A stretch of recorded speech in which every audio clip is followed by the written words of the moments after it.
more about like cultivating that brand and that just like full package of musicianship that you need as a young professional? Yeah, for sure. And it's definitely like weirdly even more important now with Instagram because it's like when you're like making your Instagram account, like if you want to make a playing one, if it's just like you in front of a white wall playing like the same like standard etudes everyone else plays, well, no one's really watching your videos because you're not showing any of your personality in there.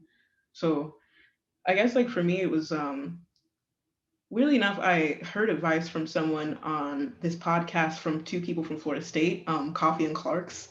It's with Tyler Duncan and JV and Brabham. Oh, they're awesome people, and they interviewed another Florida State University alumni, Alfonso Horn, who was recently featured on Saturday Night Live. And he gave the career advice of think about your career from death backwards.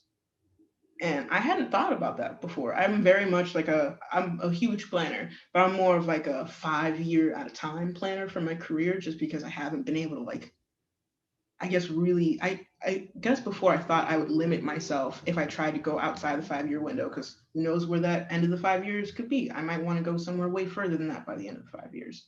But when I thought about death backwards, it's not just what power I want, but what do I want to do once I have that power? Because it's like, oh, if my goal is just be an orchestra player, okay, that happens when I'm like around 30. There's a solid 40 years of life there. I still do. So it was like, what was the point of becoming an orchestral trumpet player? And what am I going to do after that? Is like the whole reason that I'm going to be trying so hard to become an orchestral trumpet player.